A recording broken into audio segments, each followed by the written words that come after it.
Hey, team players, and welcome back. Today we're going to be doing another best ball draft. The last one we do on Underdog for a while, possibly, and this is going to be a super fun and exciting show. Bob and I are going to intentionally try to start runs, pick players off at the end of the tier, and basically cause general chaos and confusion. That's what we're doing, all in route while winning money and showing you guys the best routes.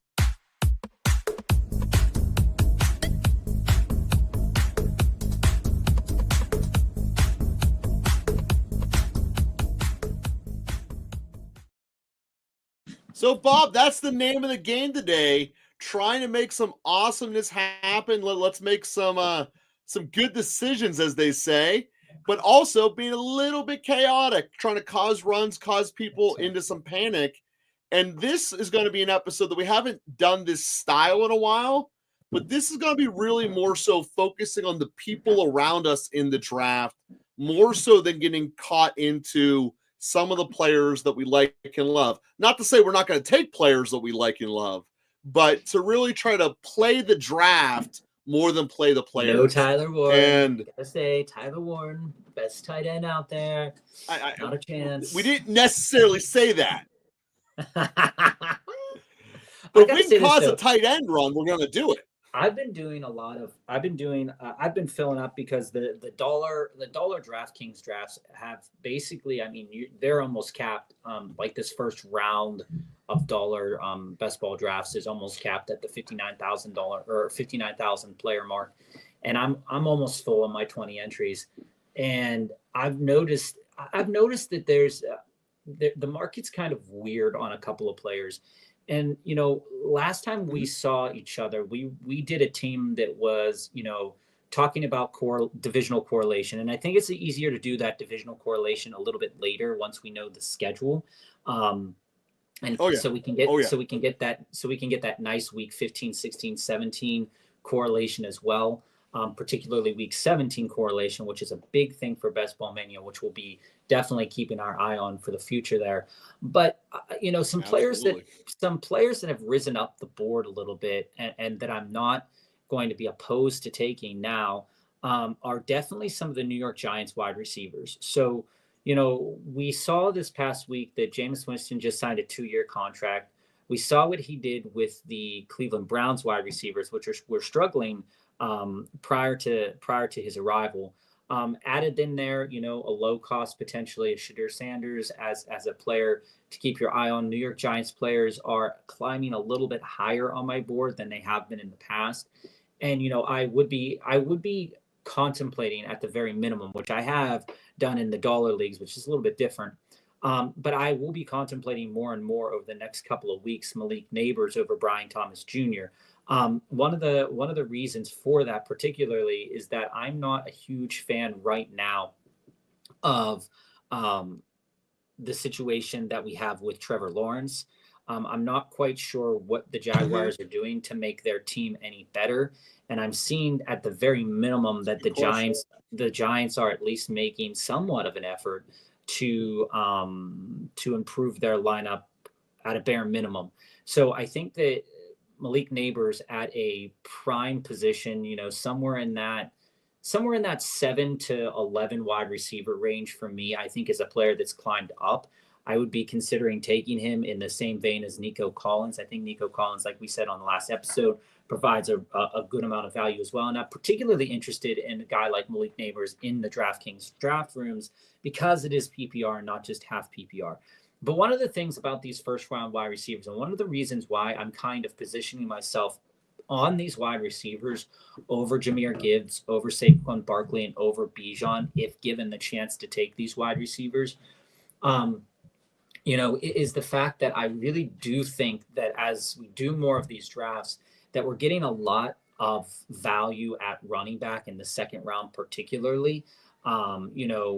Derrick Henry has fallen in the second round. Christian McCaffrey's, the Jonathan Taylor's, Bucky Irving's, Josh Jacobs, and I think I like to position myself in those running backs a little bit more than the wide receivers in that same round. So, when we look at the second round and we see, okay, I can either have Bijan and Drake London, or I could have Justin Jefferson and Jacobs.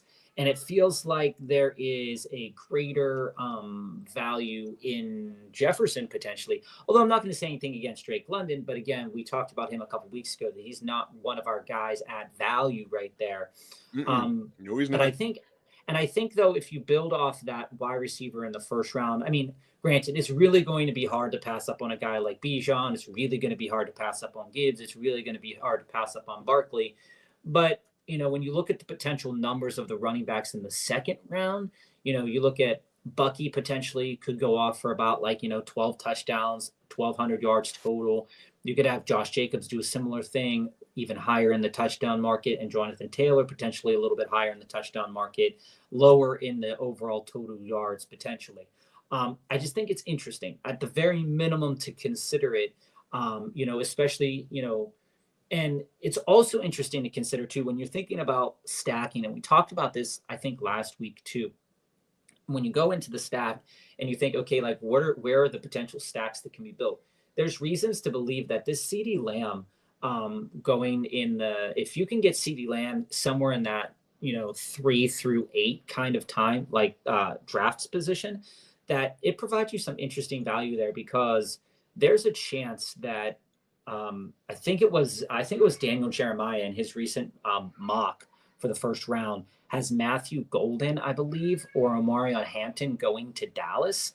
And with both of those rookies, you'll hear my son in the background there crying. He just kind of just woke up from his nap. You'll notice that you can build a really nice Dallas stack. Have a 2 or 3 player stacked with Dak in a later round, not too bad. Justin Jefferson, I'm not a huge fan of JJ McCarthy this year, but Justin Jefferson in that same draft position value is also nice.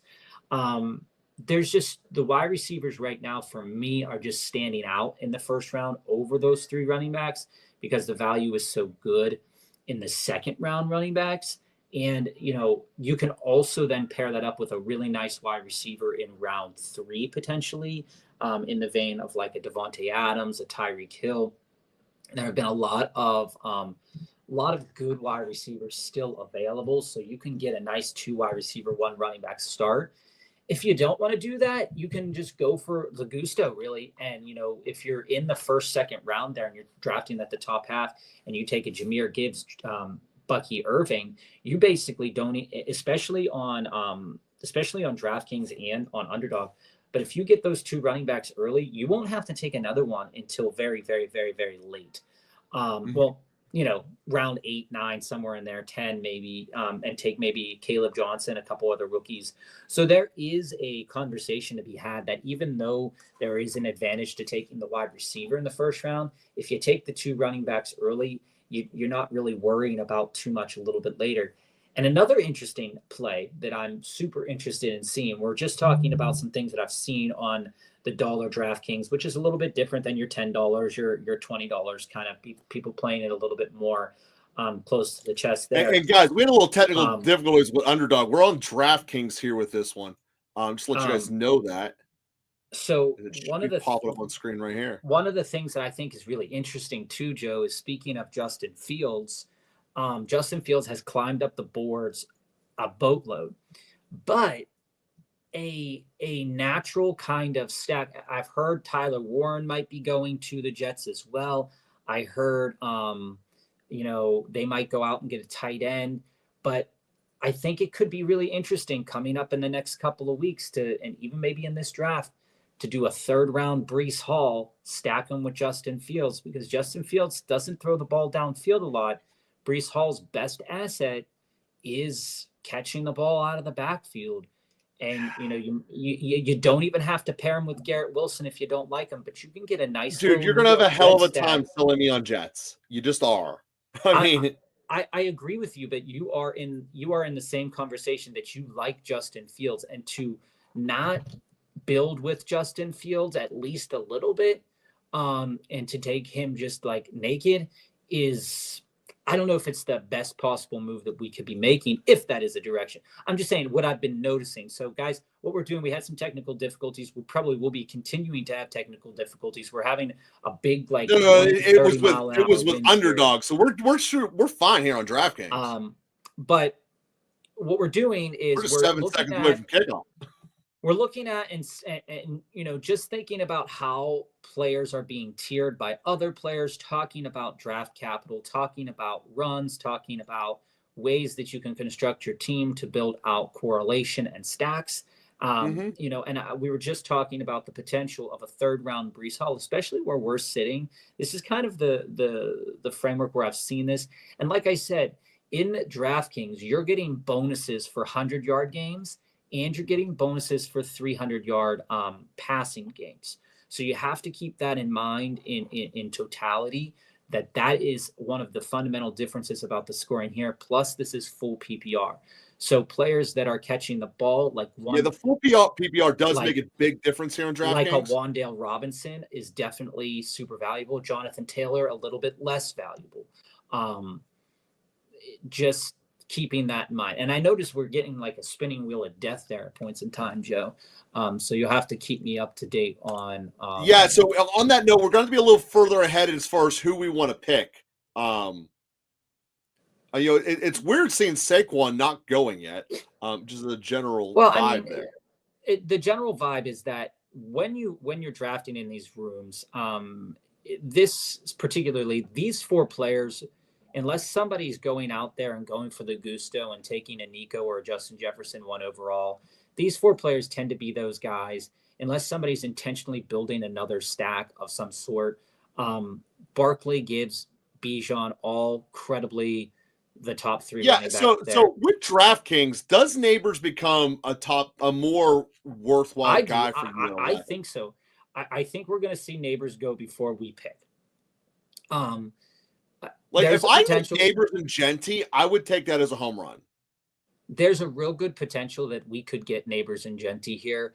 I'm not so like wanting to dive in deep with Genty, but I get where the flow of that would be. So there you have the first guy coming off, taking something. If Ahmad's there, Ahmad's definitely who I would take before him.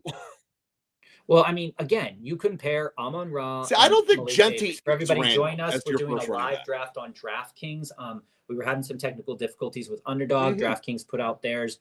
I like DraftKings a lot because of the bonuses. They don't have many leagues up right now. I believe there's a $10 one, a $33 one, a $100 one, and a $1 one. So, wait, but we're either going to get Collins, Ahmad, or Puka. Where are you leaning? Well, we're going to get two of those. Potentially. Well, we're not guaranteed Neighbors on the comeback, but I would rather go Puka and then Neighbors in an ideal world, but I'm not excited if I get Collins.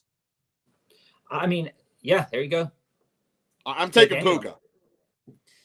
We could take Puka and Nico coming up in a little bit. But as I said, this DraftKings, they and I'm either getting Collins or Neighbors in all probability on the turn. I love this start. The draft capital in here on DraftKings is very interesting because it values the Josh Allen, Lamar Jackson very much highly, more so than Underdog. Usually on Underdog, you're not going to see those guys come off the board in the first round. Yeah, that 300-yard bonus is real. I mean, there's nothing around it. The 300-yard bonus for passing, and the 100-yard bonus for pass catching. There's Mike Evans. What? Unusual. He wants to build out probably a Bucky Evans maybe stack with a Baker coming up. So, Bob, if we have Collins and Neighbors, I think I want Collins. So, Wild West, I'm okay with either of them. I honestly didn't think they would get either of them. We're going to get both of them. Yeah. I didn't think we would get all two out of those. I knew we would get 2 out of the 4, but I didn't. So take Neighbors. So I'm a running back whore, but I'm cool with starting Puka and Neighbors. Yeah, so I don't like Puka and Nico. Those are my two boys. You know that. Yeah, well, you could have got Nico, but still. I mean, in my personal rankings, I have Puka and Nico up there in the top 5 players overall. I mean, that's not even a hot take. I think that those two guys. But you have them ahead of the 3 running backs. Yeah. In terms of like wide receivers, I have them in my top 5 overall. Oh, certainly they're top. They should be ahead of Thomas. Yeah, I have them over Gibbs. I think I'm not.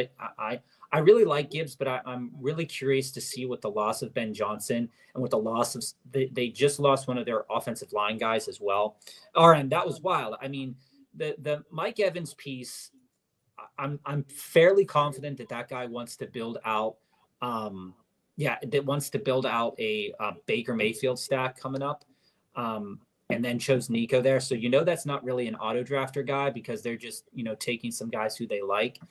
The Josh Allen start is really intriguing because they've got Josh Allen plus AJ Brown, which has no correlated value. The odds of these players playing week 17, not very high at all. Coupled with that AJ Brown is in a low volume kind of passing offense. You're not going to stack Jalen Hurts with them. I'm not quite sure I get that one. That Justin Jefferson, Bucky Irving team, to me, right now, is really intriguing. It is. In these DraftKings ones, Joe, I believe it's only one team moving out of the pod, unlike the underdog one. So this one is a little bit, I believe. Well, we always play to win the game, Bob. So is one. I get really intrigued by Bucky Irving because I do think Bucky Irving he's one of the players, is one of the reasons why I'm so confident going wide receiver in the first round, that if you can get Bucky Irving or JT or Achane, I think you're in a good points per game scoring kind of situation as you would be with a Saquon Gibbs or Bijan, even though those guys are the elite of the elite right now in terms of scoring. I think you can get a similar points per basis kind of start. That Saquon Tyreek, I probably wouldn't have went Tyreek there. Tyreek usually falls to the third round in these DraftKings ones. So I'm definitely intrigued by that. So, but Bob, overall, what is your problem with Tyreek in the second round? Let's just start with that as the core concept, not necessarily who he's with. It's not so much that Tyreek in the second round is a problem for me at all. One of the reasons why I think Tyreek's not a problem, and I think Tyreek is one of the best picks that you can make if you're in the top 4 picks drafting in the third round, is the fact that, we look at Tua's past history. Yeah, he struggled with injuries. Yeah, he struggled with concussions. But, Tyreek was just complaining, dealing with the injury, and then saying, I'm out. And then he's back. So something there. Ashton Genty at the end of the second round is wild. Just pointing that out right there. That is absolutely wild that you can get Jamar Chase and Ashton Genty and then couple up with probably Josh Jacobs or another wide receiver here. But you see I'm going to get back to Hill, but you can see that Bijan Jonathan Taylor stack is pretty awesome. But let's see what wide receiver he goes with. Maybe a Terry McLaurin, which then dips it down a little bit more. But the Tyreek Hill, the reason why I'm not selecting Tyreek Hill in the first or in the second round is because usually speaking, Genty or JT are there. And I feel like I'd rather put Tyreek into my third round pick. But his situation has gotten better because they signed Nick Westbrook-Akine, which is going to take some of that heat off of Tyreek for sure. And we know that the defenses were planning to just get Tyreek. And that's why Achane was so successful last year out of the backfield. That's why Johnny was so successful in that short to intermediate routes. And that's why Tyreek had a lot of bad games in terms of fantasy scoring. He also was dealing with the injury. He was hurt. He was hurt and had a bad quarterback. But I'm on the Tyreek bus. Tyreek is still a wide receiver that can still produce 25 plus points in a game. Elite level of production, even at his ongoing age. You just have that concern about Tua. That's all. If you have that concern about Tua, then you might not be drafting Tyreek that high. Bob, let me throw this at you here. I would have taken Garrett Wilson and Hall. Do you want to get them both? I'd hate to be all in on the Jets, but from a stack perspective, well, they want Garrett Wilson anyway, so we don't need to worry about it. I just want to touch on this. I just want to touch on this for a moment, though. This is one of the primary reasons why I said at the start of the episode that I don't really want to go Gibbs, Bijan, or Barkley, because let's take a look at those 2 wide receivers that were taken in the second round, Tyreek and Drake London. Both of those guys do have the potential to put 25 plus points a game. But looking at the production that could happen from the running backs in that same position, like, look, Josh Jacobs just going in the third round. You didn't have to take a running back in the first round. Like, you didn't have to. If you're sitting at the top half of that draft, the value of Jacobs, Taylor, Genty, Bucky, Achane, all of those running backs has way more value than these wide receivers in there. Look, Look at the less confidence people have in the wide receiver market at this back half of the second, early part of the third. Look at that. I mean, like, that just tells you a little story that people want a wide receiver, but they don't really want a wide receiver in the second round at the back end like that. Oh, there goes Brees. We can't get him. James Cook is still available here. I think that James Cook is the only receiver looking at this board I'd even consider. Receiving Devontae Adams is staring at me on the second pick. Yeah, I think at the second pick, Devontae Adams is. If I can get Cook and Adams, I would consider this a successful turn. Yeah, let's see what the turn happens, because you know that Josh Allen guy might take Cook. There goes Trey McBride. Well, I think Cook has to get past this pick, yeah, and he does. So okay. Cook is this pick. It's such an unusual start for team number 10. Such an unusual start. There's no value. It's an unusual start for us too, Bob. Not. So obviously, really. If we take Adams, we're just telling the entire league at some point we're going to draft Stafford, which is fine, by the way. That's fine. I mean, I also, knowing that, you know, we don't have to draft Jameis Winston if we don't want to. You know, you don't have to draft Shedeur because, I mean, you could. But this also, we could also make a. See, Bob, I'm not totally sure that Shedeur doesn't go second to Cleveland. Yeah, but Cleveland, I've heard from multiple, I've read multiple articles, saw multiple drafts that have Cleveland taking Abdul Carter from Penn State. Yeah, don't get me wrong, that's what they should do. But I've seen Cleveland take the most prone to bust quarterback and then bust them open like an egg so many times in my life, I can't discount it. Yeah, I don't know. Definitely discount that as the possibility. But Bob, I love this receiving. Here's what I don't understand. Here. This 12th guy is making no sense to me. Jared Goff, when you have Mike Evans and Nico in the third round, is literally. I am really not sure what's happening there. An early Shakir again for the stack, because maybe he wouldn't make his way back around again. I don't think he would have. Yeah, I am really liking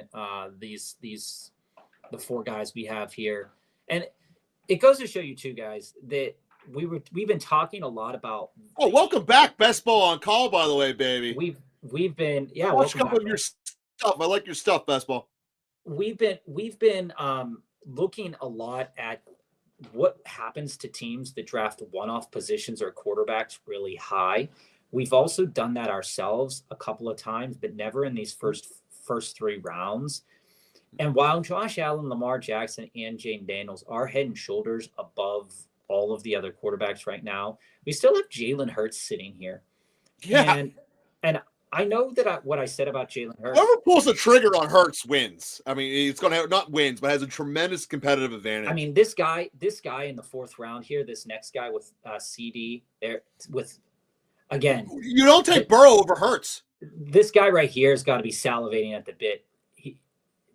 Chase Brown, I don't really agree with that pick. I completely disagree with that.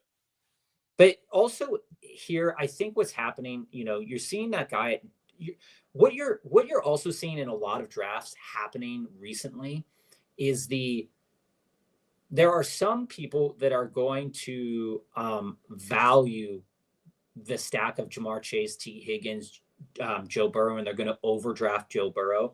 And then there's going to be people that play defense against other people drafting Joe Burrow, which to me is just insane. It's insane. Yeah, I mean, get in these DraftKings guys. I mean, right now, the underdog ones are the underdog ones. We love them. We love the layout and all that stuff. Shout out to Underdog. But these DraftKings ones, I think, are really important to get into because a lot of people are not seeing the value in the scoring system, and they're drafting as if there's no bonuses and nothing like that. You look in this second team right here with Jalen Hurts in the fourth round and those two top running backs. This is a team that could have at those three positions plus 20 points every single week. Every single week. These I mean, ours could too, which is what I love about it. And Bob, on our turn, if I can get if I get Hampton and Henderson, I'm going to take them both. I'll tell you that right now. I heard Henderson could go to the Dallas Cowboys as well. I heard Golden. I heard Henderson. I heard Well, Henderson is Hampton. going to be the third or fourth running back. The point is that what doesn't matter where he goes, he is an electric big playmaker in the exact same vein as. Can I tell you this too? You know, I absolutely wouldn't be opposed. If I'm just saying it, I really like George Kittle. And if for some reason the players that you have that aren't there when we get there and George Kittle is, I wouldn't be opposed to drafting Kittle. I really like him. I'm also thinking about, obviously we're going Stafford. We're probably going Higbee a little bit later. And be careful. Keep your eye on the board too, because Stafford in this DraftKings ones has an insanely higher draft capital. I'm seeing his ADP right now is 129. Yeah, it's stupid. People are way overdrafting Stafford, but the fact that we have both of the wide receivers probably will play in that role. I kind of like that, Bones, to be honest with you. I don't know. I'm seeing a lot of unstackedness right now, Bob. Teams with Jays. The danger of taking 3 wide receivers early is that you might upgrade yourself on a running back that doesn't have any capacity to be in this 5th round, like Tyrone Tracy. If you were with us last year, Omar and Hampton is going to have a much better season than Tracy. He just will. We love Tyrone Tracy here on Local Football Flavor, but the fact is that he at 5th round value, it's just not. I took Burrow or took Bowers and Kittle. No wide receivers yet. I'm really curious to see what this team turns out to be. I can tell you what's going to be. It's going to be the train wreck. No wide receivers yet. There's no value in taking 2 tight ends early. We've established this There's not. over and over again. The tight end is like the lowest scoring position right now. It is the lowest scoring, but it's not like it is. It is. This guy should take Rishi. I mean, if Rishi's available, that would be quite interesting. Yeah, I might take Rishi over Hampton. You got to take the double J. I'm saying that. You got to take the double J if you're team number 1. Or you're getting Rishi or Hampton now. Just which one? Well, I mean, you could. Who do you prioritize if this guy doesn't go with a running back here? Probably Rishi because it's DraftKings. Okay. I mean, we don't know when Rishi will play, but as a 4th wide receiver, when you only have to start 3, plop him right. Yeah, and then I'm going to take. Well, it told itself. It answered itself for us. Okay, I like that. Best ball. And then Henderson will definitely be the turn. I am a big fan, especially in this format of going San Francisco stacks. I've told Joe this. I've sent Joe a bunch of teams that I've drafted in different dollar leagues about the potential of going Pearsall, Ayuk, McCaffrey, Kittle, whatever combination of those guys that you like. In some drafts, they're really not respecting, and maybe they shouldn't respect San Francisco's offense. But most drafters right now are not respecting the capacity that San Francisco's offense could have. This drafter behind us, he's just annoying me right now, taking some weirdo picks. Nuts. But I mean, it doesn't affect us too much. He's on auto draft. Either he's on auto draft and just queued up. Maybe he just queued up a bunch of his dudes. Maybe it's hard to take that guy. It's hard to take that guy seriously. But hey, money's money. I mean, yeah. That's why we do real money drafts, by the way, guys. Money's money. Aaron Jones. This is why we don't do sleeper. We actually put money out here. All right, who's the wide receivers? Joe, who's the wide receiver still out there? And I know you want to take Travion here, but who are the wide receivers still out there? It's Sutton, Tet, Debo. This picks Henderson. Is it to me? I know. I've got to say this to the audience, and I've got to say this to you. I have been overdrafting too many Broncos. I have been sitting in most drafts. I have been sitting in most drafts. Nick Chubb, that's weird. We got some two guys. Signed what? I don't know what those 2 guys are doing, but I wasn't as. Did Chubb sign? Like, is there like a secret? Is he Dallas or something? You know what I heard? Too, is that possibly in the 3rd round, Cleveland might go after Caleb Johnson. I said this last broadcast as well. Caleb Johnson ain't lasting the 3rd round, Bob. I'm telling you right now. I really like Caleb Johnson, and there's a lot of mocks that I've seen that are having some really interesting. I'm going to see if I can pull some up right here. Some really interesting picks. Caleb's going to go in the second. He's a top 64 pick. I mean, a lot of teams right now have the Steelers taking Jackson Dart. A lot of people have. I don't think Dart's lasts so long. I actually am all for chaos theory of him slipping up to the Saints early. Ugh. Patrick Mahomes would have to go in the top 3 for that to happen. Unstacked Patrick Mahomes. I don't really like that. Let me see here. Let me go to. Yeah, that is one thing I definitely like more about underdogs. Is that underdogs is very, very clear about who is already established. What do you mean? Like it puts that little logo up that DraftKings doesn't. Oh. Yeah, so who you can take seriously and who you can't. It is what it is. I mean, I don't really take. I mean, everybody can be taken. Yeah. So it has. So in this mock that I'm looking at on NFL that I looked at a little bit earlier, it has Dallas taking Golden in the first round, Travion Henderson in the second round, which would be elite. Like 45? Travion Henderson would be pick 44. Yeah, he ain't falling that far.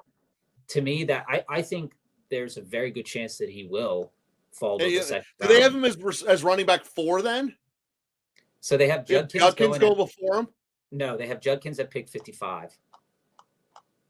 Yeah, the fourth running back's not going at 44 in this draft. They're too good. I get that there's a ton of them. But there is a clear tiering of them as well. Same with the defensive linemen, quite frankly. I mean, some of these drafts are saying that Golden will go to the Packers. I don't see them taking another wide receiver at all. Emeka Egbuka is projected sometimes to Dallas, but I've seen more so Matthew Golden. That it's a little bummer that he wasn't able to. I wonder if he takes another J right here. Is there even any J's available right now? Let's get that for you guys.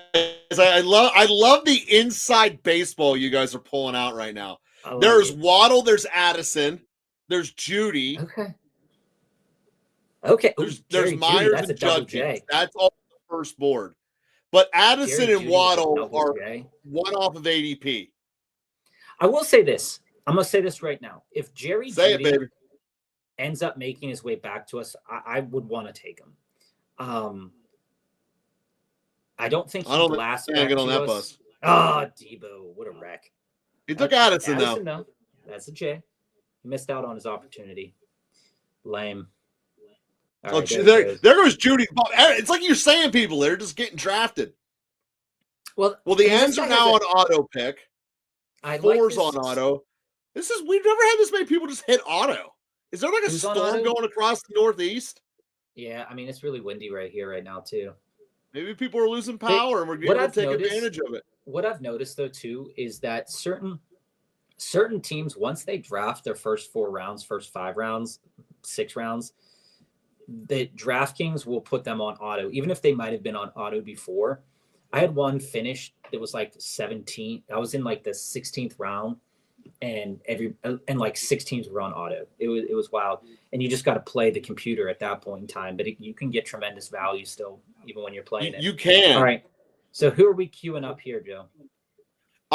Ideal world, I would love Parasol and Judkins.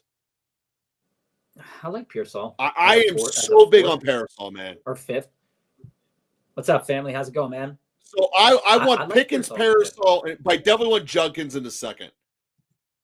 Okay, so I don't like Pickens, but if Pickens is available and he's our 5th wide receiver and he can explode for a 20-point game, I'm good with that. Well, who would you? Well, Pickens just went, so it doesn't really matter. See, I like Pickens more than you, but it's a speculative. It's very speculative. If Pickens gets moved on draft day, I think he's going to be an absolute steal. As a stealer, as a number 2, Addison, he also has Judy, potential to be a steal. Johnny, I just think it's less like Myers. The guy at number 1 just didn't play the game how we wanted it. There was Addison, Judy, Waddle, Jonnu, Jacoby. So many J's. This whole round is J's. I mean, I'm not taking one. Take But Debo. Jorge Pickens. Straight up. But that Bo Nix pick. So this is what kind of gets me is that every time I draft Cortland Sutton, I want to draft Bo Nix. And what I'm walking myself into is that it's not that Sutton is bad or that Bo Nix and this is guy's bad, on auto, so this should be Mayfield and Kelsey. but the draft capital is just nuts. So he takes Mayfield anyway.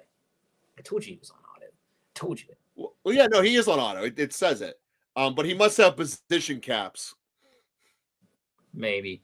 I'm not a huge fan of the Judkins pick. I think that's an overdraft, personally. I don't mind Judkins as my number 3 running back at all. He's going to be drafted in the second round. He's going to be at a team that will be a playoff team, and he's going to get yardage. Hold on. We have both Ohio State running backs. I like them both. Yeah, I mean, you're definitely higher on Judkins than I am. I'm a higher on Trevion Henderson, so I don't mind that at all. I might be higher on Judkins than I am on Murray and Hampton, though. Just to be totally blunt, because of landing place. That's very But nice. that's mostly a landing place adjustment, not an on-the-field production. Okay, all right, Bob, so we got to start looking either tight end or quarterback here. No, we don't. I mean, our quarterback doesn't come until pick. Well, Stafford, if you due to ADP, he would be 2 behind us at the 11th round. I'm okay with rolling those dice. Yeah. Given how much this draft is on auto right now. If Golden is available, I would like to take Golden. Here's also the reason why I don't like Judkins there is because even though I have a lot of personal feelings for Brandon Ayuk, I think that Brandon Ayuk in this round could hold a lot of value, especially later on in the season. So, for me, I think Ayuk has a chance to be a good stud as long as you have him laid out. If Ayuk comes back to us, I 100% will take him. No, he already went. He went a pick after us. So, Caleb and Ayuk. See, but I don't want Parasol and Ayuk there. What'd you say? I don't want them both. I don't want Parasol and Ayuk. But I would take them both and then take Purdy the next round. Then I'd stack up Purdy in the next round. Because that's a nice 2-1 stack that's cheap because those 2 wide receivers are being less prioritized than Juwan Jennings, and I think it creates a nice little back end stack. There becomes the overdrafting of Justin Fields. Well, we can say I'm okay if Purdy is still on the board going Golden and then Purdy. See, it doesn't serve a big purpose though to take. We have Parasol. He's going to be their chain mover. Yeah, but you want at least 2 wide receivers there with Brock and a later Demarcus Robinson, maybe. Quarterbacks are starting to come off the board here. We're going to be at the back end of a run. We were talking a little bit about runs earlier. Mm-hmm. We're going to be at the back end of one here. Evan Ingram is a tight end that's on the board right now. I like Shaheed in this format. With that 100 yard bonus. I like Shaheed too. If we get, do you like Shaheed more than Golden? I like them both. I think we can get them both. Well, you're not going to get Purdy if you get them both, though. That's okay. Purdy's not a necessity. Well, I just worry about the risk of not getting Stafford. It's a risk. I mean, it's a risk. But I would rather be dealing here than taking Xavier Legette 4 rounds later. You know what I'm saying? All right, so you want, ideally, Golden and Shaheed. Ideally, yeah. Ideally, I'd like both. Hunter is interesting as well. Hunter's very interesting. Hunter could end up on New England with a nice Drake May little stack happening there. I think that could be really interesting. He definitely has the chance to go over 100 yards. Matthew Golden, maybe a different set of wide receiver there. Maybe we take 2 guys like Hunter and Shaheed or Hunter and Golden. I think that's interesting. And we already. Which ones you rather have? Because they're next to each other in terms of ADP right now. You make the call on that. I like both Hunter and Golden. Hunter's playing time could be weird though. Golden, if Hunter goes to Cleveland full time. Hunter's not going to Cleveland. Hunter as a giant with Jameis Winston throwing him the ball. That could be fun. Again. That could be fun. Hey, it's all about fun, right? I mean, it's about fun and making money. So there goes Golden. Fun and making money, and that's what we're doing here. So, Bob, I went with you. I rolled the dice. See if we get Stafford late.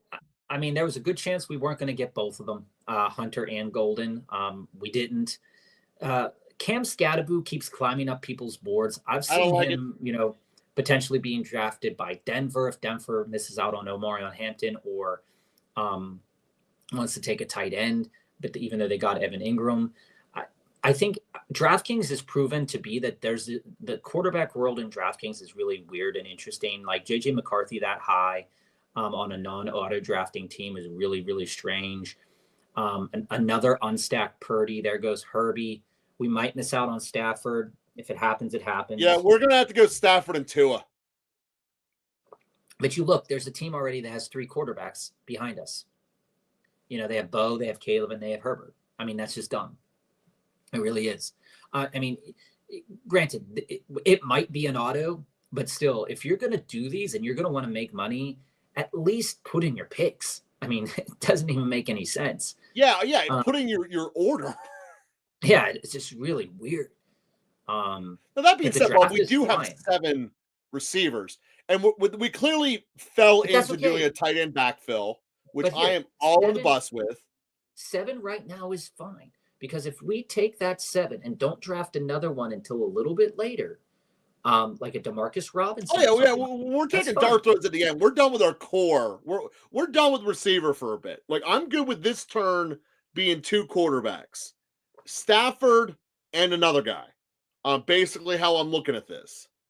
Hopefully, yeah. And then hopefully we're able to get Winston on the back end.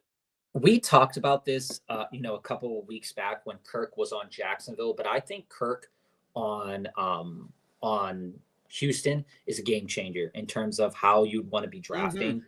Like if I'm sitting there and I have choices of quarterbacks and stuff, and I have choices of building a team, the Nico Kirk, CJ Stroud stack is really, really intriguing to me. Bob, I do got to tell you, I feel incredibly naked at tight end without Warren, though. It's okay. It's okay to be naked at tight end. It's the position that if you are the nakedest, it's fine. It's the best place to be naked? It's the best place to be naked.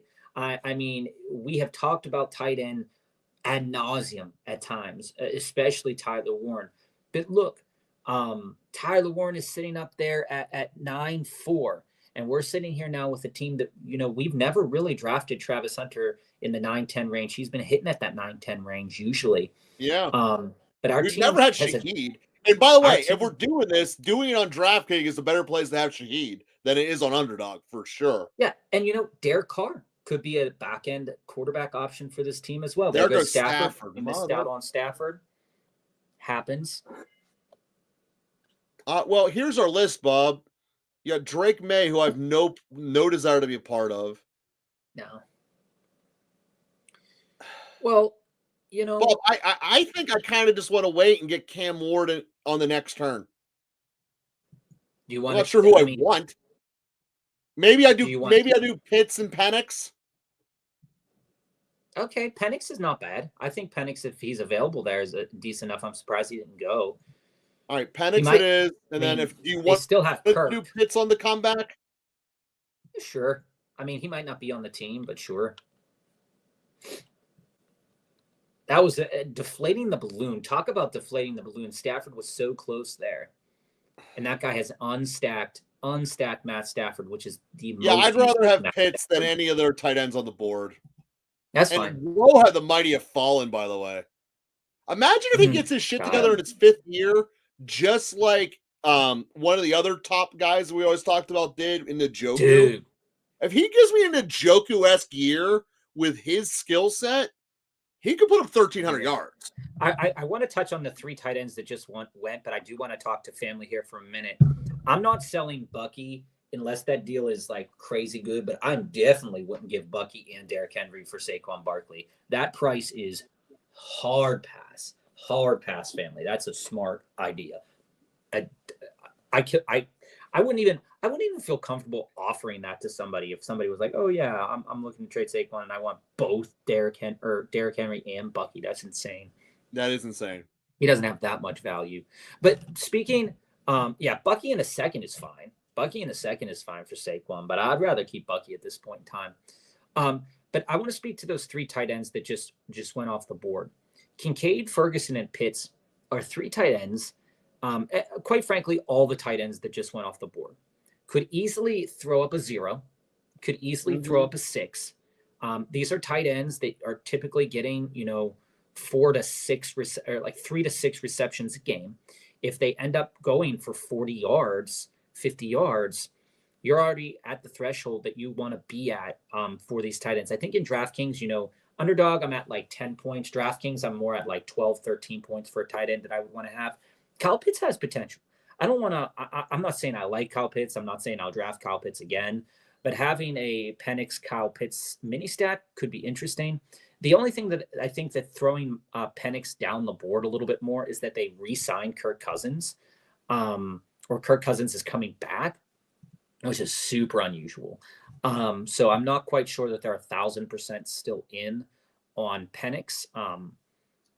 But again, way deflating the Matt Stafford get up. I think our team would be way stronger with Matt Stafford, but I didn't really want to take Stafford over Shaheed though. Thought he would last a little bit more, especially with the guy. I thought he was going to make it to us too, Bob, but I almost want to take 2 quarterbacks just to ensure it. And like I look at this, I think I want to put Richardson on this team. That's dumb. Bucky and I want to put someone with legs. No, I'm not taking. I'd be okay with Cam and Richardson. Cam Ward and Richardson. Why don't you just take Cam Ward and Shedeur? At some point. Because I know Shadeur's going to suck, and Cam Ward and Shadeur's not athletic. So is Anthony Richardson. Anthony Richardson is also going to suck. Yeah, but at least he will run for his life. And the bonus points of being a running quarterback are real. But he might not have a job. So you're walking in here. You'd be walking in here with 3 quarterbacks that don't have jobs potentially by midseason. Well, Penix has a job right now. Absolutely, he has a job right now. What if we did Bright? What if we did? All right, so here's your top 5 on the board: Lawrence, Darnold, Young, Cam Ward, Geno Smith, Richardson. I would probably want Darnold because he has pass catchers right now that could get him to a 300-point mark, and then take a wild card because they just signed Darnold. Darnold's not hitting the bench, right? Anthony Richardson could hit the bench and could hit it hard. You know what I'm saying? That's fair. What if we did Darnold and Carr and we just waited on Carr? We could wait on Carr. I think Darnold would be the play here. I don't think these 3 so guys. So it's Darnold and a running back. The JJ McCarthy. Oh, my boy's on the board. Holy shit, I almost missed him. Who? My favorite rookie in this draft. Dylan Sampson? Tootin', baby. I like Dylan Sampson better than Tootin'. I think Tootin' is being overdrafted. He continues to be overdrafted. Oh, wait, we did say that rule about we're not going to take him that high. But we're also 2 rounds past that threshold. It was the 11th round I took him in that you yelled at me for. Yeah, I did. I'm okay. Dude, if we can get Darnold and Tootin', and then on the comeback, make sure I'm not going to get auto-drafted on anyone. Get Carr and Juwan Johnson or something like that? Or Carr and Sampson. I'd be okay with something like that. John Mechie, all right, so terrible pick. So this is Tootin' over Loveland. No, this is Darnold. Okay, Darnold first. I just don't want the auto. I don't think the auto is going to take the quarterback. I get it. He has 2 already, but you never know. But the other guy has I'm going to leave Darnold here because Tootin' is the number 1 running back right now. Okay. Darnold is the number 2 quarterback. Yeah, Team 10 did get Josh Allen. All right, so it didn't matter. This is learning their auto picks. Joe, can you go up Team 10? I believe Team 10 did have Josh Allen. Yeah, he has. Team does have Josh Allen. Yeah, he overdrafted. He overdrafted Shakir, but landed on Keon Coleman late and Dalton Kincaid. That's a nice stack. Usually you're not seeing the Josh Allen builder build out all three of those guys too often. Usually you're seeing two. I also heard that, they're going to go out and draft another wide receiver. Maybe that could be Trey Harris. It's an interesting proposition. Keon Coleman late. Maybe we rethink Shaheed, and maybe that would be a position to draft Stafford and then take Keon Coleman instead of Pitts there. And we take Stafford, then we take coming back. Well, again, having Carr and Shaheed is fine. I want to have at least someone stacked. That's such a weird How do I feel about CMC this year? So I have a couple things to say about CMC. We talked about this, Bones, a couple weeks ago, so you can look back at some of those episodes. But my thoughts have changed a little bit on CMC since they've traded Jordan Mason. The trade of Jordan Mason signifies to me that they do believe that CMC is ready to go, ready to push out another good fantasy season.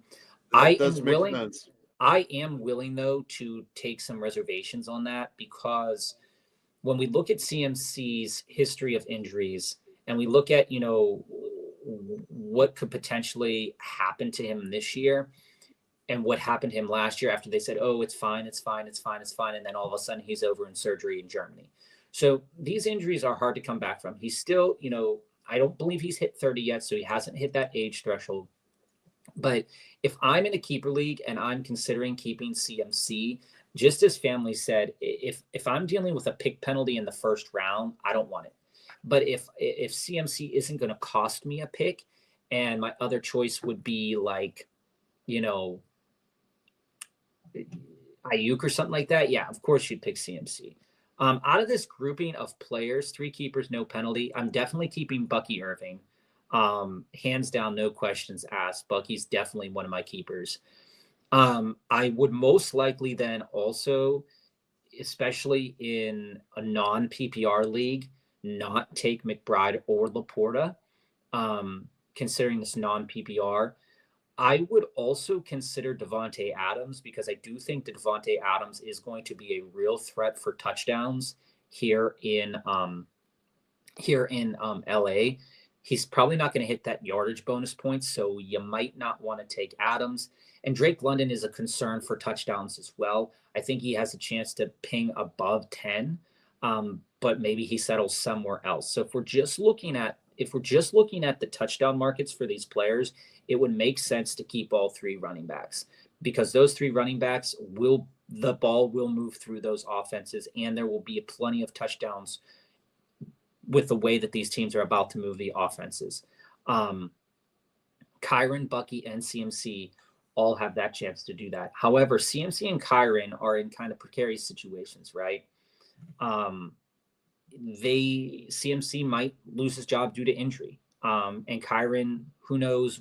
Kyron's going to get out drafted. I disagree with it, but I think, Bones, that I would keep those 3 running backs, and the only one that I might pivot off of would be like Bucky, CMC, and then Devontae. That's kind of how I view that right there. Do we overdraft Carr here? Yeah. Yeah, no, we just talked. That's not an overdraft. His ADP was the first pick. Okay. At 178, actually. Like Tank Dell getting drafted makes no sense to me. I like where Tillman was drafted. Pick 150. I really like that. I think he can really come off.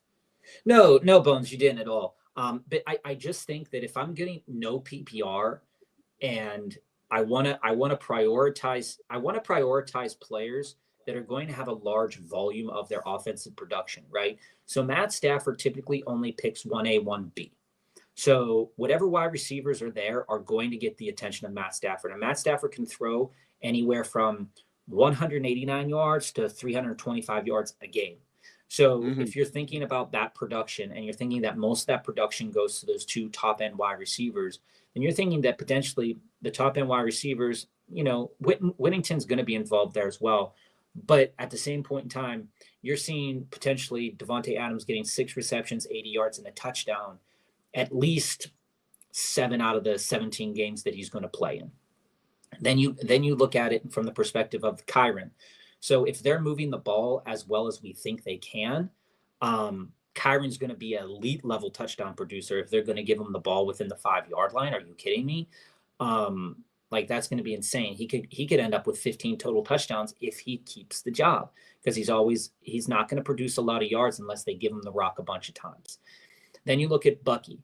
Bucky produced a great number of touchdowns last year, a good amount of yards. He was taken off the field sometimes in pass catching situations, but he was a good pass catcher as well.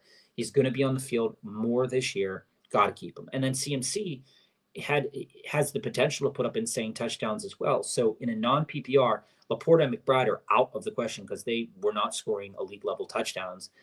And Drake London, I mean, I don't think that I would need to keep Drake London in a non-PPR league. Keeping those 3 running backs is I think great. But but with this, if you can only keep 2 of one position, this is the way I'd do it. I'd do Bucky, Kyren, and Devontae, because I do think that they're going to be able to move the ball really, really well. Really, really well. And keeping CMC over Kyren isn't bad. If he starts producing at the beginning part of the season and you're worried about injuries and you kept CMC, you are going to be able to trade him. People are going to be like, oh, he's back. He's back. But Kyren was the same way last year, Joe. Remember, Kyren had some shitty games to start the season a little bit. Mm-hmm. He had a good game and a couple shitty games, and we were all off of him, and then we were all back on him. So you more so believe that he's going to get dinged a little bit in terms of draft capital. I don't see that. And this only goes 20 rounds. Okay. Yeah, I mean, they all do. So Juwan Johnson, I think. Yeah, well, I just clarify that. Bob, if for our upcoming pick, I can get Hunter Henry and Taysom Hill. That's what I'm going to do. Taysom Hill might not be on the team next year, but okay. All right, well, then here's what we'll do. We'll do Hunter. If Hunter Henry's there in the iOS. He's also 34 years old. Is he really? Yeah. Who suffered ACL damage in a loss. Well, then he's off our list. Forget him. If I get Henry and Yoshivas, I still don't understand why he's dropping to the 18th round. Yoshi? Yeah. There goes Jameis. Would have loved that. Juwan's gone, best ball. It's a bummer. I would have loved the mini Saints stack with Shaheed. So that's what I was kind of looking for. Your boy Brandon Cooks, who just got drafted, also just went to the Saints. So, Derek Carr's looking kind of sexy a little bit more for me. I don't know. You mean Cooks from Dallas? Yeah, he just went to the Saints. Back on the bus. There goes Taysom. You're welcome, Bones. Absolutely, man. Taysom. If Hunter Henry goes, it gets really ugly fast. Dude. What'd you say? I said, if Hunter Henry goes here, it gets really ugly really fast. I'd be okay with Theo Johnson as well. I know it's another giant, and you don't really like giants. I'm not sure I totally see him on the board, dude. Theo Johnson? Oh, he's way down there. He's there. I know he's there. He's there. Come on. Well, Hunter Henry's vastly better. I mean, I guess, yeah. I mean, he can throw up a top 10 tight end week. So I'm okay with that. Sorry, I was just typing something out here. Sorry, so we should have 2 picks left. And I think it needs to be a tight end for sure, one of them. And I wouldn't mind. Yeah. See, we didn't get Winston. Noah Fant, we didn't get Winston. It's okay. We didn't stack any of our top 2 wide receivers, which does suck a lot. Top 3 receivers. I don't think we stacked. Well, our top 3 wide receivers, 2 of them are from the same team. So there is. Didn't stack the 4th one, 5th one. I mean, it sucks. We got. It's like the 6th one we got to a stack. Like I said, it's. Yeah, the auto. Yeah. Hard to fight against the autos. That is a thing. I just see a world, Joe, where there is. Yeah, I mean, we can throw Noah Fant on here. I'm fine with him being the last one. The Darnold's, maybe Darnold's not a great quarterback, but for him to fall that far is wild to me. They're trying to build up that offense a little bit more. So I think that a Noah Fant or an AJ Barner, maybe they go out and get a tight end, another tight end again. I don't know. The tight end game, the backfield tight end game, people are catching on. There goes Theo Johnson. Jameis Winston was going from not being drafted at all. I took him before he got picked up. I did take him in a couple of DraftKings drafts just because I know he was going to end up on a team. It sucks. We'll play the game a little bit better the next draft we do. But I'm also a big fan of what we did. I'm not hating on this team. If you look at our running backs, we have Cook, Henderson, Parasol, Cook, Henderson. Why doesn't he just sort it by running backs for me, Bob? Yeah, I agree with you, family. Like, I'm just Judkins too. I like Samson. I mean, they're all rooks, but I'm okay with it. I'm just going in here, and Darnold had the 9th most fantasy points for a quarterback last season, spiked to 20, a 23, a 21, 17, 18, 23, 34, 22, 25. Now, granted, he is not passing the ball to Justin Jefferson anymore, which, he did target Jefferson a lot, almost over targeting him. But you look at it, you got Jackson Smith and Jigba, you got Cooper Kupp. They're probably going to draft another wide receiver in the draft coming up. I think he's going to be fine. If they can get the offensive line together, drafting him at value, you look at the other quarterbacks that were still on the board at the time. Hey, you can't really go wrong with that. He was getting some MVP talk, at least comeback player kind of conversation at the very minimum. He had more 20-point weeks last year than Matt Stafford. What are you on over there? I'm about to ask a question. It's going to be a really gross statement, but it's also a sign of the times. If Cooper Kupp gets hurt, is Valdez-Scantling the number 2 in Seattle? Valdez-Scantling, a nice little unstacked a stacked Valdez-Scantling, not bad. We're going to do him and Noah Fant then. Little dirty Seattle. Dirty Seattle. Noah Fant's so useless, though. I just want to mark that down as being my take on Noah Fant. Noah Fant has been useless since incredibly useless. Incredibly useless. Dude, our tight end room might come down to does Hunter Henry how often does he get in the top 15? Because Pitts is 100% a dart throw too. Pitts could win us this league. All right, but he could also be a useless pick. All right. In a PPR league. Do we have 3 Giants receivers? We do. Joe, I'm going to tell you this and why you shouldn't be scared about. Is there any chance Dart ends up there? Who? In the Giants.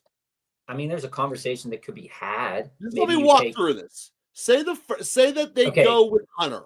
Take MVS here and then take Dart. We have 4 quarterbacks. We usually don't take 4 quarterbacks. Well, I don't want only 2 tight ends. So it would be Fant and Dart.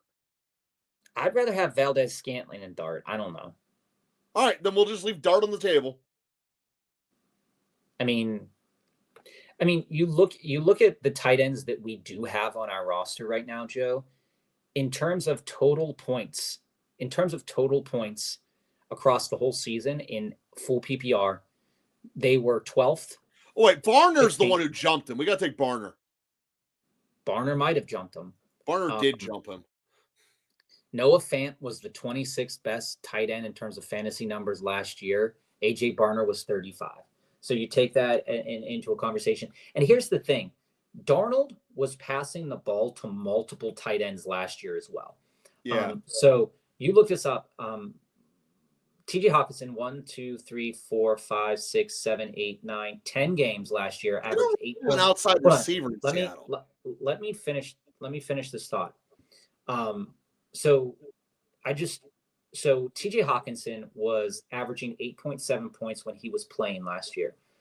Oliver was averaging 4.4 points. Johnny Munt was averaging, at the front end of that season, he got to like 7 points.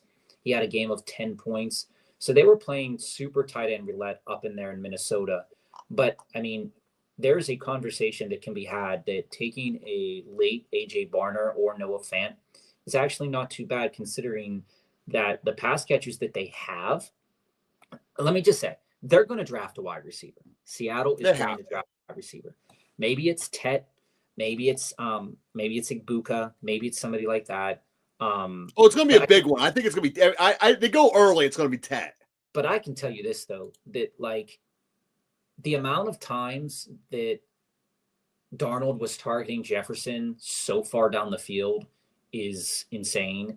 And to be able to pick up a guy like Valdez-Scantling, who is going to make the roster most likely on a daily basis, really not fighting much on the outside. And we saw what he could do with Derek Carr, right? We saw that he could put up 100 points, or not 100 points, 100 yards and a touchdown. And, quite frankly, that's kind of so like this. Not really that much of a difference between Darnold and Carr at this point. I'm just going to say, scroll back up to the top. I'm going to say this about this build, right? Is that, we got squared up on the quarterback market, which is fine. It happens. But I want you to take a look at our wide receivers for a moment and why this build works. Well, no, it's just why this build works. 9. Typically speaking, you don't want to draft 9 wide receivers because you're investing too much capital in that position. 7 is kind of where we would want to be at. But looking at the market, though, this makes sense. Okay. Let's just stay here and take a look at this. MVS is a perfect wide receiver 3 for any team. I do like that. And sneaking Barner into trade offers, I think, is a smart decision as well. But taking a look, Nakua, Neighbors, and Adams are most likely always going to be starting for us. Okay. Yeah. Rice, if he's healthy, most likely going to be our flex play. But taking a look at means you have a top 5 receiver as your flex. It's crazy. Hold on, scroll down, and let's take a look at the other wide receivers to show you why a build like this does work. Ricky Pearsall in a full PPR bonus type league has the chance that if he hits up really big and spikes a 20-point week, he can end up in the starting lineup. Scroll back, scroll down again. Guys like Travis Hunter and Shaheed that are always a threat for 100 yards, even if it's on 2 or 3 receptions. You're balancing out that trickiness of that with solid production from your top end. If your top 3 guys have a down week, or your top 4 guys have a down week, the 3 guys in this time frame or in this draft position, Pearsall, Hunter, and Shaheed, all have the chance to outscore them by at least 2 or 3 or maybe even 4 points in a given week if they hit that bonus, right? Because these guys, minus Pearsall, probably aren't getting a bunch of receptions. And then scroll down again, and why the MVS play is a nice play at the back end of the draft here. Scroll all the way down. So then you're sitting there with iOS and Valdez-Scantling, and you're like, okay, why iOS, right? So for Yoshivas to really make some headway, the Bengals haven't invested anything in their defense this summer or this spring at all. You would think that they do a little bit of that, but they're probably going to be one of the higher scoring offenses because they're going to see the ball a decent amount.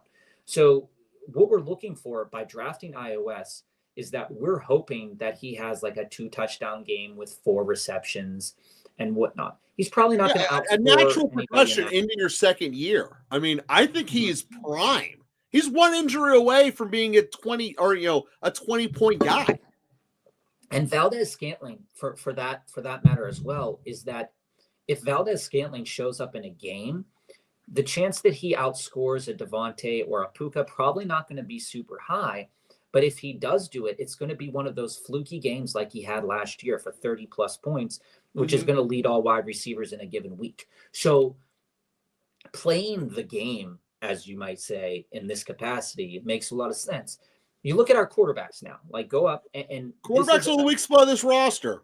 But I want to point it out because family brought this up, is that when you go in with the quarterback room and you look at the weakness of this team, quarterbacks are going to score points in DraftKings.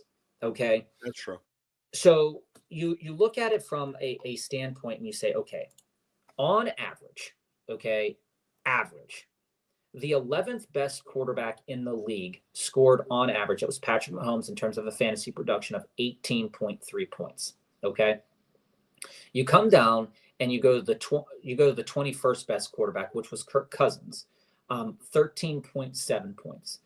So the point differential of the quarterbacks from we're never going to touch the Lamars, the Josh Allens, or the Burrows, or that market is not a market that we're in right now. So we're trying to make up those points somewhere else. And we did a receiver. I mean, that's where we did it at. And if we lose out on a couple points there, we're making it net even on the wide receiver market. I think it definitely hurt not getting Stafford. If we would have gotten Stafford, I'd have been a lot more confident in this. In this team, because this is going to have a hard chance winning the whole thing, but it can win. Get out of this room, because we would have went probably Stafford and then Pitts and then kept everything else the same. We would have just not had Michael Penix Jr., which I don't think it's not a terrible thing. I don't think to have Michael Penix Jr. at the same point in time. And I just want to be honest too, is that Derek Carr, when Derek Carr is healthy, okay, he is either going to get you nothing or he's going to get you something. The magic number that I want my quarterback to be in is that 28-point mark. And Derek Carr being drafted in the 16th round has the potential to get me 20 points.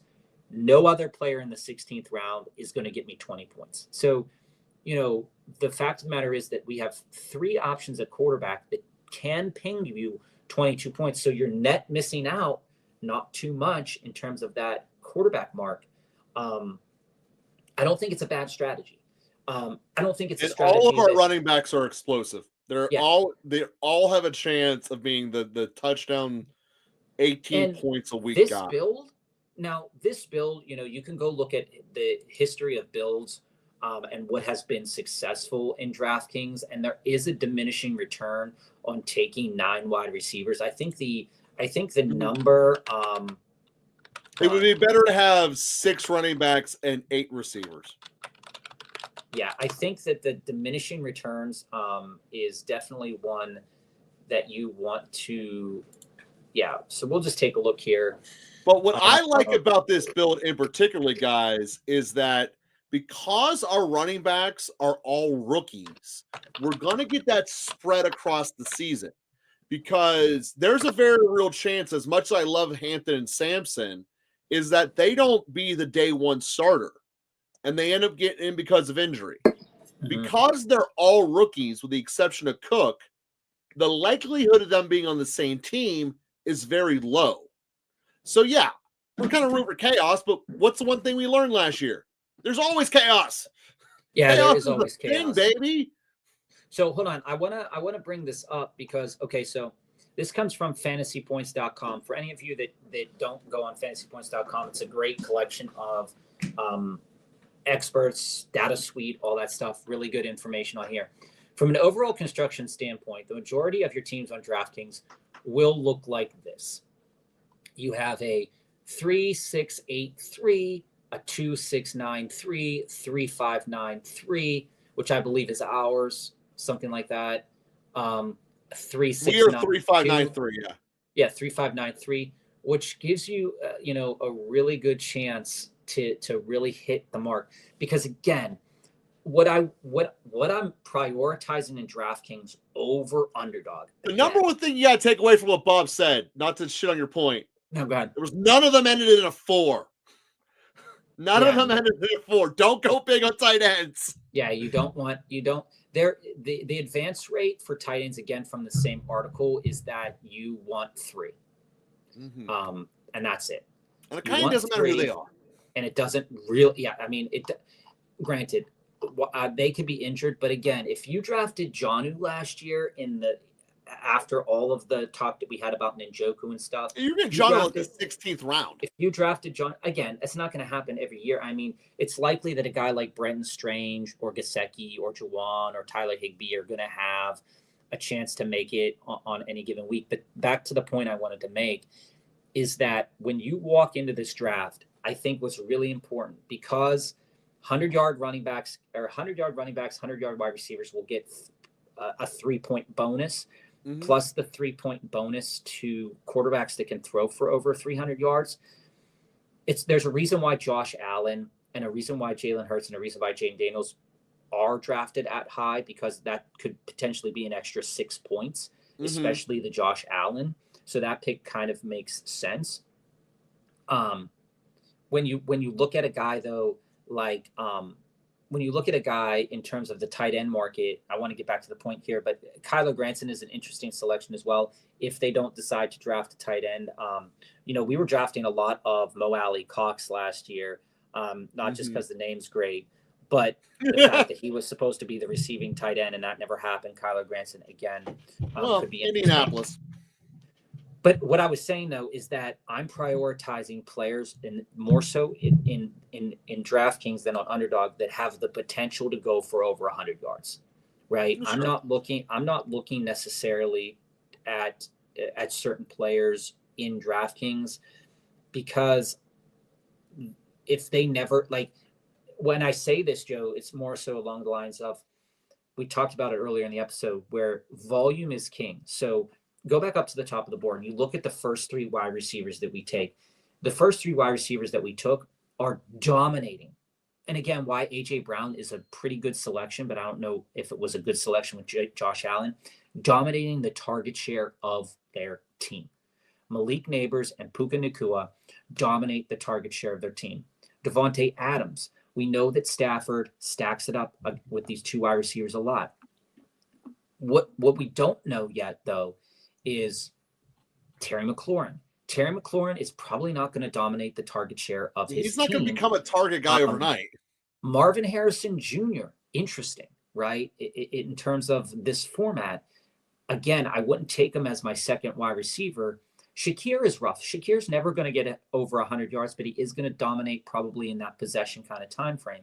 So the bonus points that you might make up there would go into the receptions, but I still think that that's an overdraft when you could have gotten T or Xavier Worthy, who can get over 100 yards fairly consistently. Again, looking at these wide receivers, it's why Tyreek Hill has a little bit of an advantage, because if Tyreek Hill is going to go off, Joe, he's going to get 100 yards. He's the volume guy. He is going to get 100 yards. Ladd is a volume-based play. Ladd is the best slot machine in the league. But will he get over 100 yards? Will he hit that bonus to take you above, a Garrett Wilson? I don't know. This is interesting, right? Jatavion Sanders, Noah Gray, A.J. Barner as your tight ends. Joe, can you look up where these guys got drafted? I know they were the last 3 tight ends drafted. Those 3 guys, while I like Jatavion Sanders in terms of what he could bring to the table, but the stat sheet doesn't like Jatavion Sanders. You could easily bust out with all 3 of these tight ends. It can happen. But a bust out on tight end isn't probably going to ruin you on any given week. We've established this a lot. Which is why drafting any of them in the top 5 rounds is a wasted pick. Now, there are some people who there are some teams on here we don't even need to take seriously. Absolutely, 6, 12. We don't need to take them seriously. I agree with that. I mean, Joe, look at this. If you're in a dynasty league and you have the chance to have Bucky and Achane over Barkley for a couple of years, I mean, it's a drafting. And here's the thing too, Joe, a guy, if you were to start your draft, you might be an insano person, right? If you started your draft, Achane and Bucky, hear me out on this. Well, not in a dynasty. Yeah. But say you're here in the DraftKings room, and DraftKings gives you 100 points, or 3 bonus points for receiving, 3 bonus points for rushing over 100 yards. Achane, Bucky Irving start.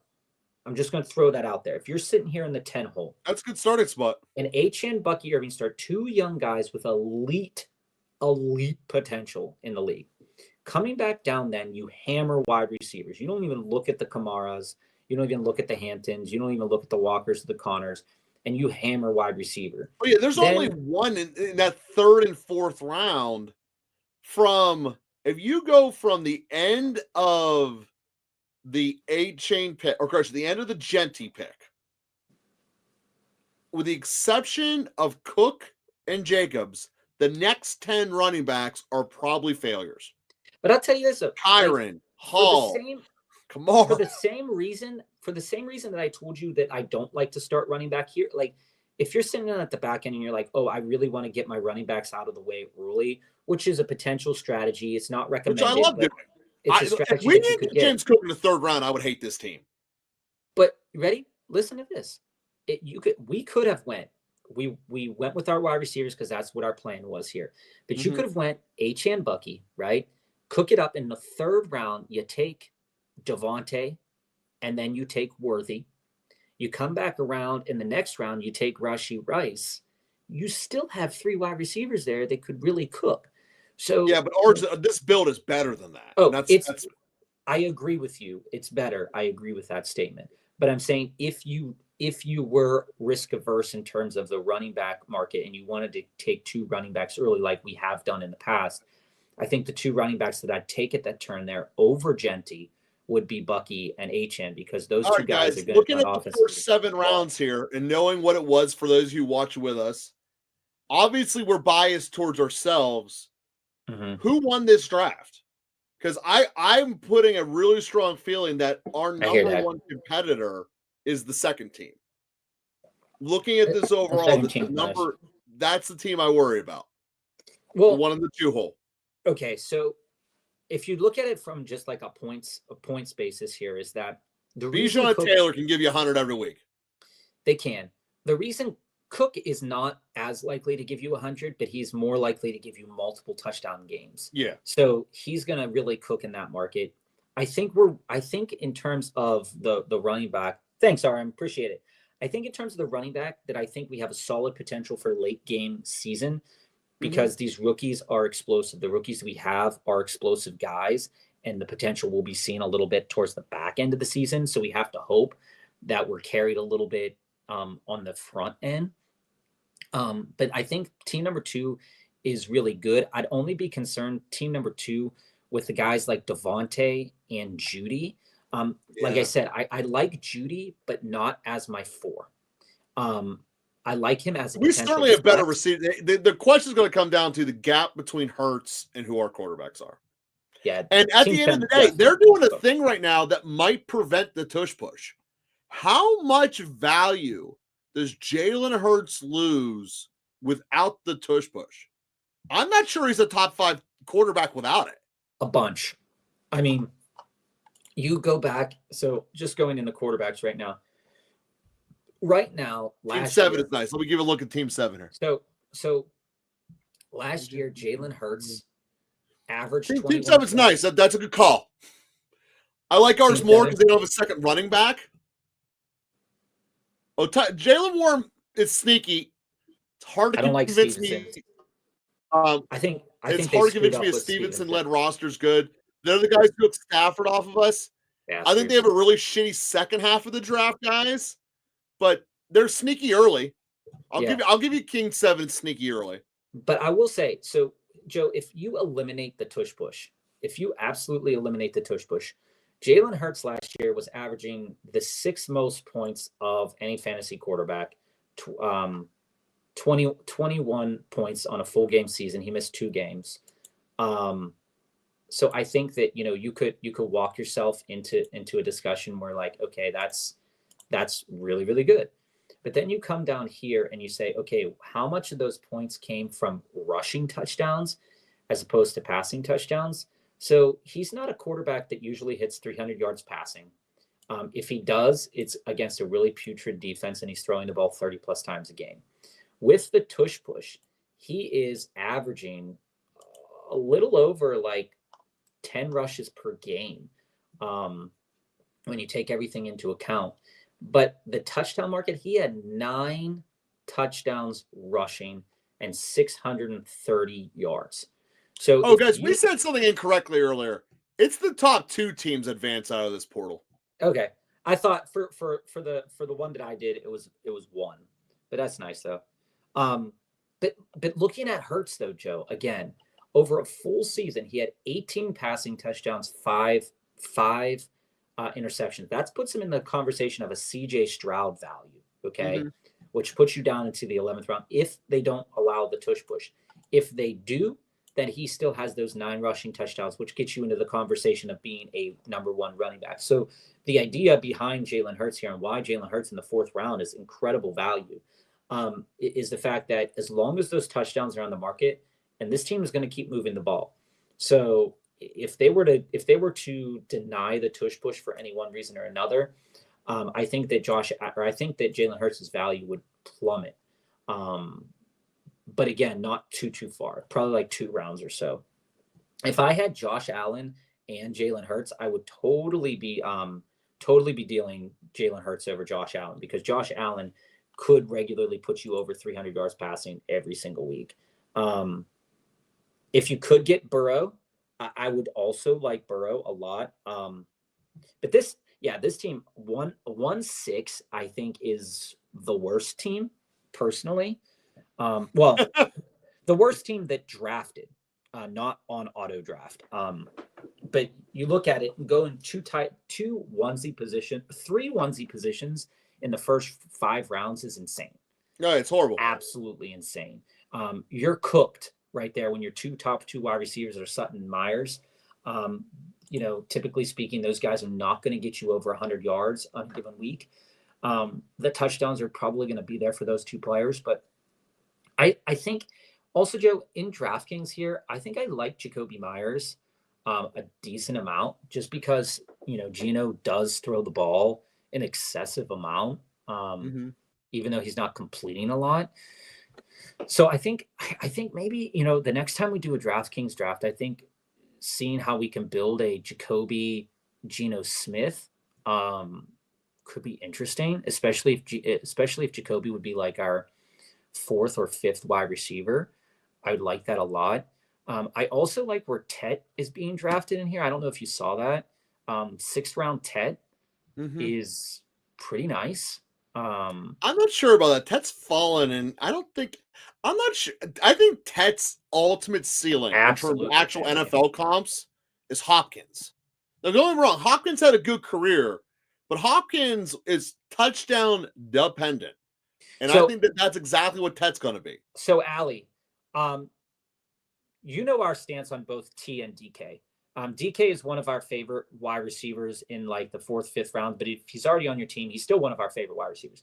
Dealing T and DK for Drake London, I think, is an overpay. I think it's an overpay. I would have probably rather have dealt Marv, but I know people are higher on Marv than both T and DK, and I can see why. DK on the Steelers, depending on what quarterback situation they have, is probably not going to return super elite value. So I get where you're going at there. Probably not going to return so much value there. T, on the other hand, if he stays healthy, which is always the biggest question mark for T Higgins, is excellent. He needs to score a touchdown a game, and Chase needs to score 2 a game. That's how that team is built. And I think that is he has a lot of potential, but he's missed a lot of games. So, but one thing you definitely did, Allie, and I hope that you got some extra draft capital or something in return here, but you did something that Bob will start talking about in week 4 all year long. You made it easier on Sunday to make your lineup. Yeah, you honestly because that part would have been a pain in the ass. Yeah, so this is exactly how my feeling is about this, Allie. I think that Drake London is going to have a great year. Joe will disagree with that on me. 100%. But Drake London, I will never be on the Drake bandwagon bus. Drake London, I am forever going to be locked into the Drake London bus. Drake London was a top 5 wide receiver in terms of full PPR last year because he had 2 big ups games of 40 points and 33 points. But you need that sometimes. You need to win the game. But the rest of the year, he was useless. But one of those 40-point games came with Michael Penix Jr. throwing him the ball against Carolina at the end of the season. So where I'm at on this, a garbage time game, you shouldn't take anything away from. Where I'm at on this, though, actually, it wasn't a garbage time game. They were fighting against Carolina. No, but it's the end of the year. Neither one of them were playing for it, or Carolina wasn't playing for anything. Again, there's a really good conversation to be had that what you did is really good. Joe told you why I feel the same way, is that you traded You made your lineups easier to make. Now, Mm-hmm. I think the next move for me, at least, would be to trade either Marv and Ayuk. One of those two is not going to be seeing your roster on a weekly basis unless you're playing for that flex position. So I would probably, because I like I want to Drake. do it at this point though. I like Drake a lot. I really do. I do like Drake. I like T a lot and I like DK a lot, but I do like Drake a lot. And I think you did a good job with that. But my next guy I'd be moving, and probably the guy I would have included, not like, I would have rather had DK than Marv, to be honest with you. If that trade would have been T and Marv for Drake, I'd have been like tooting the moon over that, because Marv isn't just hitting the buttons as a fantasy guy right now. Maybe that was growing pains the first year. Maybe it's just sucks that he has Kyler Murray as a quarterback. I think it's that one. Maybe it's the coach just sucks. I think it's that one too. But the last year, I know it's rookie season, but last year he's averaging 11 points a game. I mean, that's DK. That's less than DK was last year, and DK had an off year last year. So I think I'm way more in on that. And having 4 firsts in 2026 and 2 in 2027. Oh, so you're going to get amazing running solid. backs. I mean, yeah, you're going to end up with Genty sold. and Henderson. You're going to be set. I like it. I like it. Joe doesn't like Drake. I like the Drake. Oh no! If that's the cost of getting that's Genty, it's worth it. Well, he's not going to be. That's 2026, Joe. He won't be able to get Genty in 2026. But dude, this is the running back room. Remember, use some of that capital now to get into this year. Joe, this is what we talked about: having Gibbs, Bijan, Drake, Puka, and trade up and get Genty, and then you win forever. Trading for Genty, you win forever. You probably would if you had those 3 running backs and that set of wide receivers. There's not another Genty coming down the pike. I would move 3, maybe only needed 2 of your picks to get 1 overall. Well, no. Here's the thing, family, and this is kind of my. You were with us all last year too. You know, this is my one thing against Marv, and it wasn't a skill problem for Marvin Harrison Jr. It really wasn't. You know, you see week 2, he had 29 points. He had a week that was 23 points, and then he had a couple 17-point weeks, and then the rest were dog shit. This is a purely coach thing. Purely coach thing is that they were not making plays for Marvin Harrison Jr. Some dumbasses weren't making plays for one of the opposite of what the Giants college did for prospects in football. And so you saw when a team made plays for Brian Thomas Jr. from a fantasy perspective. You saw when the Giants, like Joe just said, for Neighbors, and they weren't doing that for Marvin Harrison Jr. Marvin Harrison Jr. has elite talent. I mean, he is one of the best rookie wide receivers in terms of a talent perspective that we've seen come out in the NFL. Oh, yeah. But I think from the perspective of how good Neighbors was and how good Brian Thomas Jr. was and where their prospective draft capital was last season, Neighbors was getting drafted in the 3rd, 4th round. Brian Thomas Jr. was getting drafted in like the 6th, 7th, 8th round. And Marvin Harrison Jr. was getting drafted in the 1st round, which was ludicrous. And I think that if Marvin Harrison Jr. would have been drafted properly last year, like in the 3rd round, like Neighbors was, I think that we wouldn't have this big gap in our discussions about Marvin Harrison Jr. But because he was drafted so high and returned so low value because of where his team was, that sucked. I mean, it's also because of that we were able to get Hunter as low as we did. Well, and Tet dropped like a brick. You look at this. I mean, everybody's much maligning Jaden Reed for very good reason for the most part. He finished on. Well, that being said, with Watson out for the year, Reed's value should go up. He got drafted, or his points per game, points per game were the same as Marvin Harrison Jr. The same. And you just judge it based off of average points per game, right? And you look at where Marvin Harrison stood in average points per game last year, the 42nd ranked wide receiver, below George Pickens, right there with QJ, right there with Worthy at the end of the year. And guess what? Only 3 spots above Wan'Dale Robinson, which is gross. It's disgusting. But if you're in the same Xavier Worthy came on last year, so I'm a little bit higher on Xavier Worthy. But I mean, Alan Lazard was sitting there at 47th in terms of points per game, missing 5 games.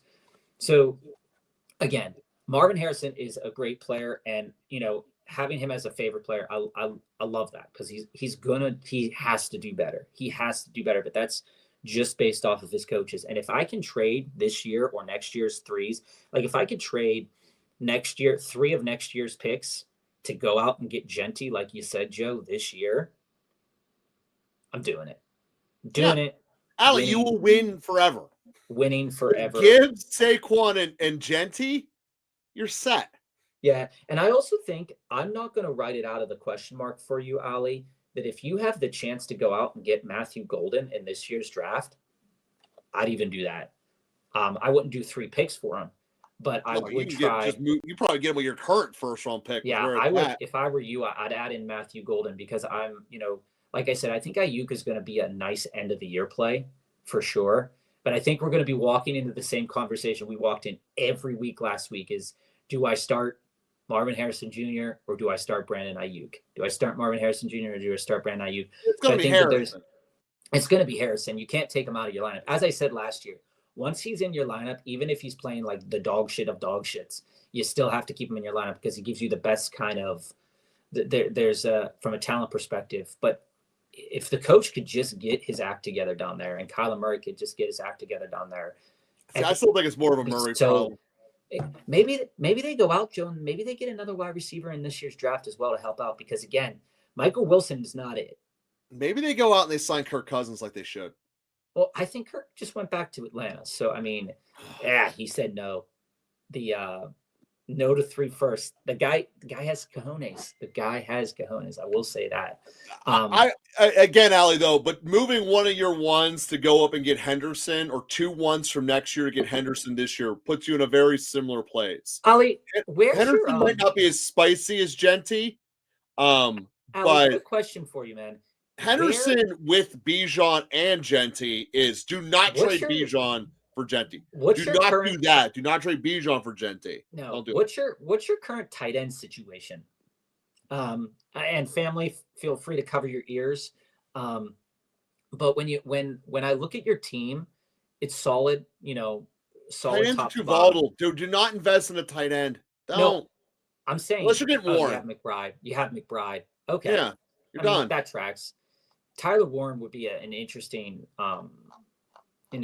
pick for anybody out there right now, and if you're in dynasties and stuff, because he's probably going what did we say, like 8th overall, maybe 10th overall. He might go before that. He might go top 5. Like I said, if he had wide receiver next to his name, he would go top 5. Who's your current quarterback, Ali? I forget from last year. You were just dissecting this with a lot of love.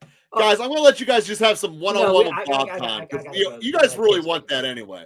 No, Mike, I gotta help my wife. But we'll talk Wednesday. So we're gonna be back Wednesday, 3:45 Eastern Standard Time. Jane Daniels, that's right. I knew you had it. Let's just go out and win. Like Ali, just go out and win right now. Cook it up. Hey guys, hopefully we'll see you on the cruise here. We're announcing this is gonna be a thing. We talk all your fantasy football wide receiver. I mean, just keep cooking. We'll be back Wednesday, 3:45 Eastern. Hopefully with an underdog draft, but I like these DraftKings drafts. I got to say, the DraftKings drafts are really interesting. 110 is a nice pick too for Dynasty, but we'll be back 3:45 Eastern on Wednesday. Thanks for joining us, everybody.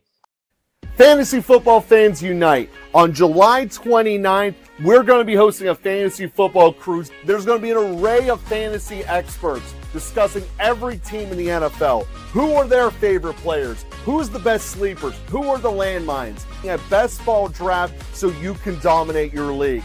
This is going to take place on the Margaritaville Islander at Sea, where you and your +1 are going to get all of these benefits. A stateroom with a balcony, the all-you-can-eat food package, the premium deluxe beverage package, the best entertainment on board, en route to 2 of the prettiest beaches in the world at Key West, Florida and Cozumel, Mexico. Surrounded by fun and getting this world-class fantasy football experience. We can't wait to see you July 29th on this elite business cruise.